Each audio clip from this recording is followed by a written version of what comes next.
Assalamualaikum warahmatullahi wabarakatuh. Alhamdulillahirabbil alamin wa bihi nasta'inu ala umuri dunya waddin wassalatu wassalamu ala asrofil anbiya'i wal mursalin sayyidina Muhammadin wa ala alihi washabihi asma'in amma ba'du. Pertama-tama marilah kita panjatkan puja dan puji beserta syukur kepada hadirat ilahi Rabbi yang mana atas rahmat dan karunia-Nya kami dapat mengumpulkan tugas berbentuk video. Kami di sini akan menjelaskan mengenai RPP, silabus dan materi bahan ajar mengenai beriman kepada hari akhir. Baik, saya persilahkan kepada teman-teman untuk menjelaskan satu persatu. Makna beriman kepada hari akhir. Hari akhir menurut bahasa artinya hari penghabisan. Disebut juga dengan hari pembalasan. Sedangkan menurut istilah, hari akhir adalah hari mulai hancurnya alam semesta berikut isinya dan berakhirnya kehidupan semua makhluk Allah SWT. Hari akhir juga biasa disebut dengan hari kiamat, yaitu hari penegakan hukum Allah SWT yang seadil-adilnya. Kebenaran akan datangnya hari akhir dapat ditemukan melalui kajian ayat-ayat Al-Quran, ilmu pengetahuan, dan panca indera. Melalui kajian akan kebenaran adanya hari akhir, maka kalian dapat menghayati akan nilai keimanan kepada hari akhir tersebut. Sedangkan hari akhir menurut sudut pandang itu ada 3. Yang pertama, hari akhir menurut Al-Quran dibagi menjadi 2, yaitu adanya kiamat sugro atau kiamat kecil dan juga kiamat kubro ataupun besar. Yang kedua, sudut pandang menurut hari kiamat menurut ilmu pengetahuan. Yang pertama ada menurut geologi dan yang kedua ada menurut teori fisika. Yang ketiga yaitu sudut pandang dengan bukti indrawi terjadinya hari akhir. Yang pertama, peristiwa pembunuhan yang dipermasalahkan oleh Bani Israel akan dihidupkan kembali oleh Allah SWT hanya dengan perantaran dengan daging sapi yang dipukulkan ke tubuh orang yang terbunuh. Yang kedua, peristiwa Nabi Ibrahim dan burung-burung yang dicincangnya kemudian diletakkan di tiap-tiap bagian di atas bukit. Lalu Allah SWT. Mungkin materi yang pertama dari saya sudah selesai. Yang selanjutnya akan dibahas tentang periode hari akhir, menyampaikan tentang materi periode hari akhir. Nah, di mana periode hari akhir itu yang pertama yaitu ada Yaumul Ba'ts atau hari kebangkitan.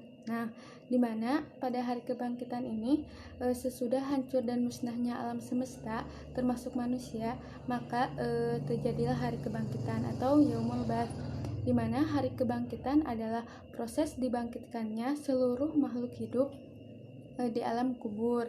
Nah, jadi periode yang pertama yaitu ada periode hari kebangkitan. Jadi seluruh makhluk hidup makhluk di alam kubur itu dibangkitkan kembali oleh Allah Subhanahu wa taala.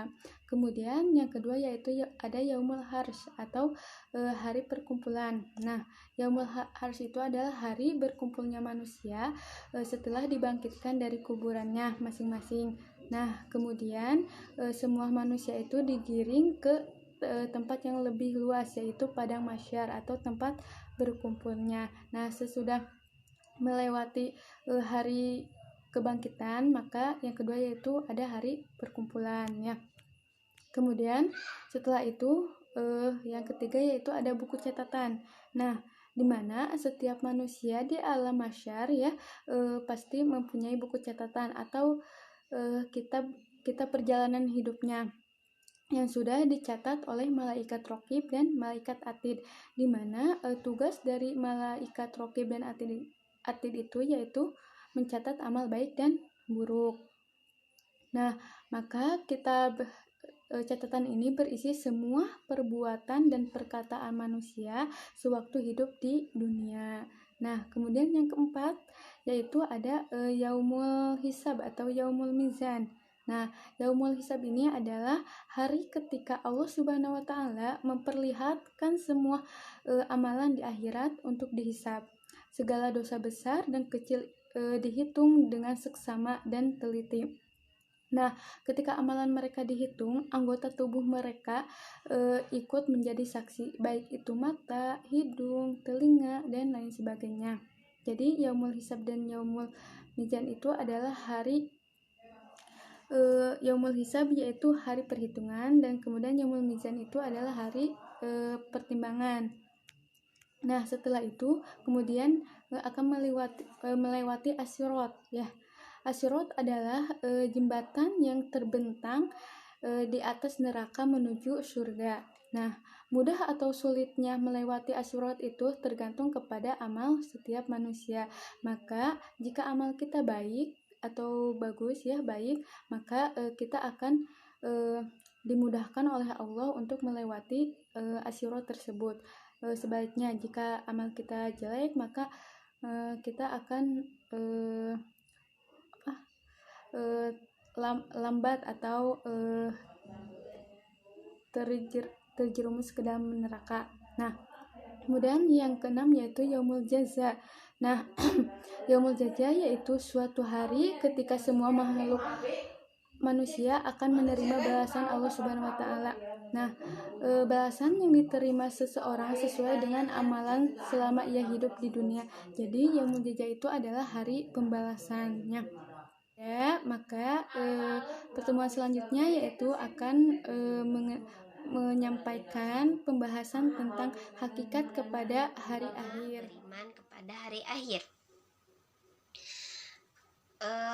Hakikat beriman kepada hari akhir yaitu iman kepada hari akhir dengan meyakininya bahwa perbuatan baik atau buruk akan dipertanggungjawabkan nanti di akhirat kelak.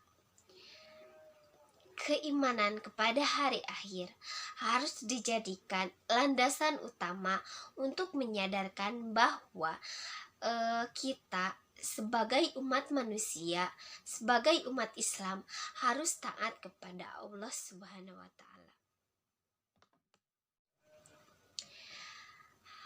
Hikmah dari beriman kepada hari akhir.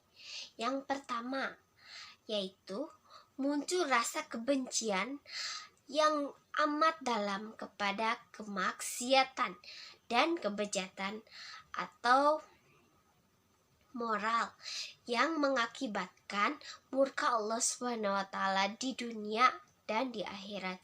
Jadi, ketika seseorang meyakini keimanan atau beriman kepada hari akhir, hikmahnya yaitu akan muncul rasa kebencian untuk berbuat maksiat.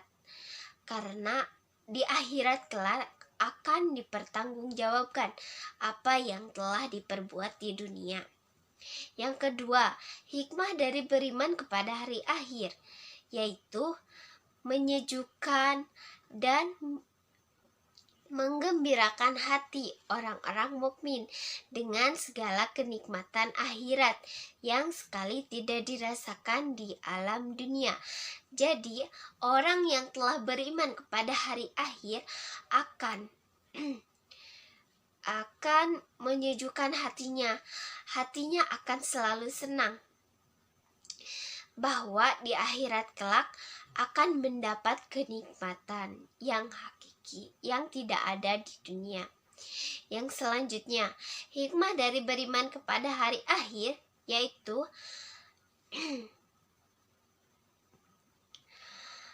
siapa yang tahu hikmah dari beriman kepada hari akhir? baik yang selanjutnya yaitu senantiasa tertanam kecintaan dan ketaatan terhadap Allah Subhanahu wa taala dengan mengharapkan karunia-Nya pada hari itu. Yang selanjutnya senantiasa termotivasi untuk beramal baik dengan ikhlas. Dengan penjelasannya yaitu orang yang beriman kepada hari akhir akan mendapatkan kenikmatan yang hakiki di akhirat dan akan termotivasi hatinya agar perbuatan di dunia dilakukan dengan ikhlas.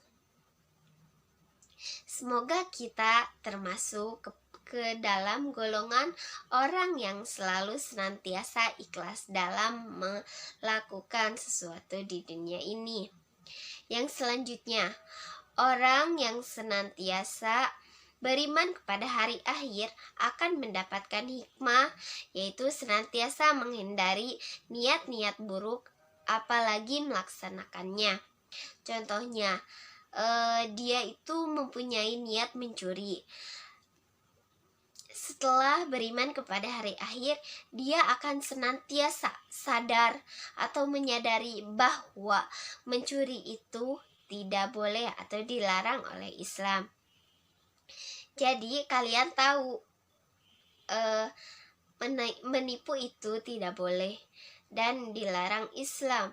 Itu perbuatannya akan dipertanggungjawabkan nanti di akhirat kelak. Namun ketika niat keburukan itu tidak dilaksanakan, mendapat pahala.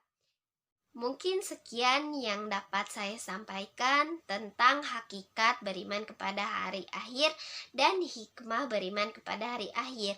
Bahwasanya kita sebagai umat Islam harus senantiasa beriman kepada hari akhir, karena dalam hikmahnya telah disebutkan bahwa orang yang beriman kepada hari akhir akan senantiasa sejuk hatinya dan menghindari maksiat. 5. Menerapkan perilaku mulia. Penjelasannya, yang pertama, menyadari bahwa semua perbuatan selama di dunia akan dipertanggungjawabkan di hadapan Allah Subhanahu wa taala. Untuk itu segala sikap dan perilaku kita harus selaras dengan tuntunan agama. Yang kedua, menyadari bahwa manusia itu kecil di hadapan kebesaran Allah, sehingga diharapkan dapat menghilangkan sikap takabur atau sombong dalam dirinya. Yang ketiga, selalu berusaha melakukan amal soleh dan menghindari semua perbuatan yang bertentangan dengan norma agama. Yang keempat, membiasakan diri dengan akhlakul karimah seperti muhasabah diri, rendah hati, peduli kepada sesama, dan lain-lain. Yang kelima, selalu berusaha mendekatkan diri kepada Allah Subhanahu wa taala, baik dengan melakukan ibadah ritual maupun ibadah sosial. Yang keenam, termotivasi untuk selalu bekerja keras dan menjauhi kemalasan.